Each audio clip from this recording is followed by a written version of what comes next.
Welcome to Brain Roots IAS. आज हम एक बहुत ही क्रूशियल टॉपिक पे बात करेंगे, ग्लोबल फार्मा ऑर्गेनाइजेशन मॉडल्स। और इससे भी जरूरी, हम ये समझेंगे कि इंडिया इन मॉडल से क्या इंपॉर्टेंट लेसन सीख सकता है। तो चलिए एक बहुत ही फंडामेंटल सवाल से शुरू करते हैं। सवाल यह है कि आखिर हमारे देश के किसान जो 1 बिलियन से ज्यादा लोगों का पेट भरते हैं, वो खुद क्यों गरीब रह जाते हैं। ये आप कह सकते हैं कि इंडियन एग्रीकल्चर का सबसे बड़ा पैराडॉक्स है, एक ऐसी पजल जिसे सॉल्व करना देश के लिए बेहद जरूरी है। अब इसका जवाब सिर्फ नई टेक्नोलॉजी या सरकारी सब्सिडीज में नहीं है। नहीं, असली जवाब एक बहुत ही पावरफुल शब्द में छिपा है, ऑर्गेनाइजेशन, संगठन। सोचिए, जब छोटे छोटे अलग अलग किसान एक साथ आते हैं तो वो एक कलेक्टिव ताकत बन जाते हैं, और यही कलेक्टिव स्ट्रेंथ उन्हें बेहतर बार्गेनिंग पावर देती है। सोल्यूशन की चाबी यही है। तो चलिए शुरू करते हैं हमारे पहले सेक्शन से। अब सवाल ये उठता है कि हमें ग्लोबल मॉडल्स देखने की जरूरत ही क्यों है। इसको समझने के लिए पहले इंडिया की जो ग्राउंड रियलिटी है उसको समझना पड़ेगा। हम आखिर किस प्रॉब्लम को सॉल्व करने की कोशिश कर रहे हैं।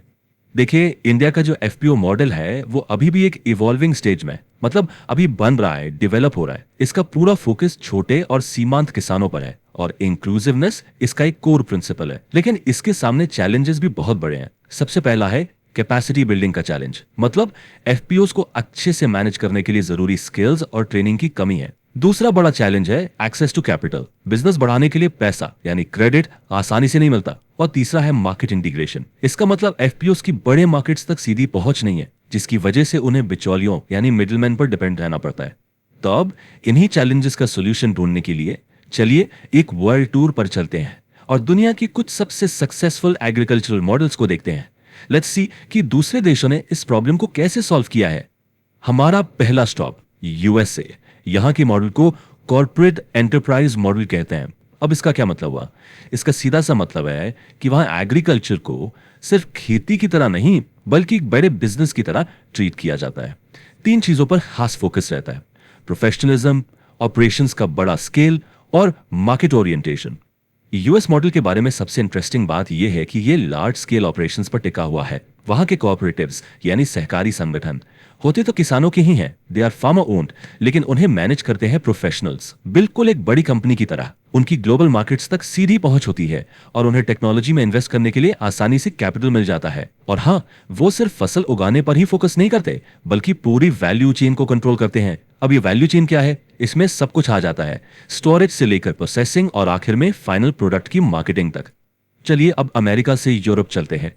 यूरोप का मॉडल वैल्यू एडिशन पर बेस्ड है।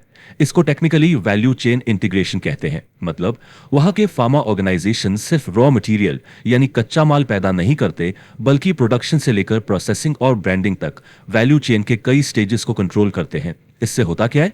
इससे होता यह है कि कंज्यूमर जो फाइनल प्राइस देता है उसका एक बहुत बड़ा हिस्सा सीधा किसान की जेब में जाता है। चलिए इसको एक सिंपल से एग्जाम्पल से समझते हैं। सिर्फ कच्चा दूध कम दाम पर बेचने के बजाय यूरोप के कोऑपरेटिव्स उस दूध को प्रोसेस करके चीज और डेयरी के बड़े बड़े ग्लोबली रिकॉग्नाइज्ड ब्रांड्स बनाते हैं। यही है वैल्यू एडिशन की ताकत। यह किसान की आमदनी को कई गुना बढ़ा देती है। सिंपल है लेकिन बहुत पावरफुल है ना। हमारा अगला स्टॉप है इजराइल, जो कि एक बहुत ही यूनिक केस है। यहां के मॉडल को टेक ड्रिवन कलेक्टिवाइजेशन कहा जाता है। सोचिए, इजराइल ने पानी की कमी और बंजर जमीन जैसे बड़े बड़े रिसोर्स कंस्ट्रेंट्स को भी पार कर लिया। कैसे? अपने मजबूत फार्मर इंस्टीट्यूशंस और एडवांस टेक्नोलॉजी को मिलाकर। यह एक तरह से मुश्किलों को मौके में बदलने की कहानी है। इजराइल में 2 मेजर सिस्टम्स चलते हैं, किबुत्स और मोशाव। किबुत्स एक पूरी तरह से कलेक्टिव सिस्टम है, जहां जमीन, सारे रिसोर्सेज और इनकम सब कुछ शेयर किया जाता है, इक्वालिटी के प्रिंसिपल पर। वही दूसरी तरफ है मोशाव, जो एक हाइब्रिड मॉडल है। यहां किसानों की अपनी जमीन होती है, लेकिन जो इनपुट खरीदना है या अपनी फसल को मार्केट में बेचना है, ये सारे काम मिलजुल कर कलेक्टिवली किए जाते हैं। अब जरा चाइना की मॉडल पर नजर डालते हैं, जिसे कहते हैं स्टेट लेड ऑर्गेनाइजेशन। जैसा कि नाम से ही साफ है, यह एक ऐसा सिस्टम है जहां सरकारी यानी गवर्नमेंट एक बहुत strong top down role play करती है। सरकार ही फार्मर कोऑपरेटिव्स को बढ़ावा देती है, उन्हें फंड करती है और उन्हें गाइड भी करती है, ताकि वो बहुत तेजी से स्केल अप कर सके, मतलब बड़े बन सके। देखिए, इस मॉडल की सबसे बड़ी ताकत है रैपिड स्केलिंग। सरकार के सपोर्ट से चीजें बहुत तेजी से आगे बढ़ती हैं। लेकिन इसका एक दूसरा पहलू भी है। एक बड़ी चिंता इस बात की है कि इस टॉप डाउन एफिशिएंसी और फार्मर ऑटोनॉमी के बीच बैलेंस कैसे बनाया जाए। फार्मर ऑटोनॉमी मतलब किसान की अपने फैसले लेने की आजादी, ये एक बहुत ही नाजुक बैलेंस है। और अब इस वर्ल्ड टूर पर हमारा आखिरी स्टॉप है जापान। यहां का मॉडल इंटीग्रेटेड रूरल इंस्टीट्यूशंस पर बेस्ड है। यहां जे ग्रुप जैसे मल्टीपर्पज कोऑपरेटिव्स हैं जो सिर्फ खेती बाड़ी से आगे बढ़कर किसानों के लिए सर्विसेज का एक पूरा इकोसिस्टम प्रोवाइड करते हैं। तो आखिर ये कोऑपरेटिव्स करते क्या क्या हैं? वेल, इनपुट सप्लाई और मार्केटिंग तो करते ही हैं, लेकिन उसके अलावा वो बैंकिंग और इंश्योरेंस जैसी फाइनेंशियल सर्विसेज भी देते हैं। वो टेक्निकल एडवाइस और ट्रेनिंग भी ऑफर करते हैं। यहां तक कि वो कम्युनिटी डेवलपमेंट में भी मदद करते हैं और रिस्क मैनेजमेंट में भी सपोर्ट करते हैं। बेसिकली ये एक वन स्टॉप शॉप है, किसान के लिए एक कंप्लीट सपोर्ट सिस्टम जो उसके प्रोफेशनल और यहां तक कि पर्सनल लाइफ के हर पहलू को कवर करता है। तो हमने दुनिया भर के 5 अलग अलग बेहतरीन मॉडल्स देख लिए हैं। अब आता है वो हिस्सा जो आपके एग्जाम प्रिपरेशन के लिए सबसे जरूरी है, एनालिसिस। ये जो कंपैरेटिव टेबल आप देख रहे हैं, ये क्विक रिवीजन के लिए एक एक्सीलेंट टूल है। यहां आप साफ साफ देख सकते हैं कि हर मॉडल का एक कोर प्रिंसिपल है, एक की स्ट्रेंथ है और एक की चैलेंज भी है। फॉर एग्जाम्पल, यूएसए का मॉडल बिजनेस प्रिंसिपल्स पर चलता है, जिससे उसमें कॉर्पोरेट एफिशिएंसी आती है, लेकिन उसके लिए कैपिटल भी बहुत ज्यादा चाहिए। दूसरी तरफ जापान का मॉडल एक इंटीग्रेटेड सपोर्ट सिस्टम है जो किसानों को स्टेबिलिटी तो देता है, लेकिन इसमें किसान के उस इंस्टीट्यूशन पर हद से ज्यादा डिपेंड होने का रिस्क भी रहता है। तो इस पूरे कंपैरिजन से हमारा अल्टीमेट टेकअवे क्या है? टेकअवे ये है कि कोई एक one size fits all solution नहीं है। कोई एक ऐसा रास्ता नहीं है जो सबके लिए काम करे। There is no single path to agricultural success.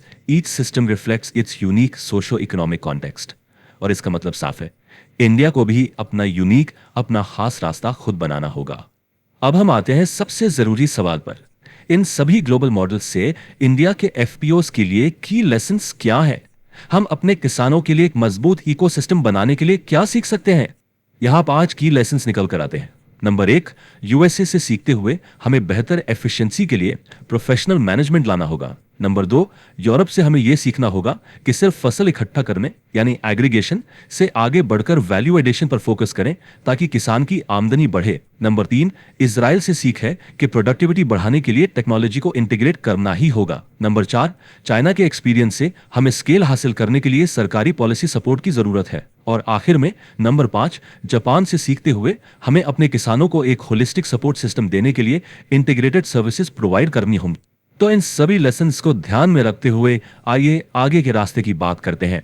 हमारा लक्ष्य, हमारा गोल ये होना चाहिए कि हम अपने एफपीओस को डायनामिक फार्मर एंटरप्राइजेस में बदल दें। ये फंडामेंटली एक माइंडसेट शिफ्ट की बात है, एक सोच में बदलाव की। आज के ज्यादातर एफपीओस का फोकस सिर्फ एग्रीगेशन ऑफ प्रोड्यूस पर है। उनकी सोच एक सबसिस्टेंस माइंडसेट है, बस गुजारा चल जाए। लेकिन कल के जो फार्मा एंटरप्राइजेस होंगे, उन्हें पूरी वैल्यू चेन पर फोकस करना होगा। उन्हें एक बिजनेस माइंडसेट के साथ काम करना होगा और उन्हें मार्केट्स और फाइनेंस तक स्ट्रॉन्ग एक्सेस चाहिए होगा। तो ये एनालिसिस मैं आपके लिए एक थॉट प्रोवोकिंग सवाल के साथ खत्म करता हूं। सोचिएगा जरूर, एक फ्यूचर पॉलिसी मेकर के तौर पर अगर आपको इंडिया के एफपीओस को ग्लोबल फार्मा एंटरप्राइजेस में ट्रांसफॉर्म करना हो तो आपका सबसे पहला ठोस कदम क्या होगा? What would be your first concrete step?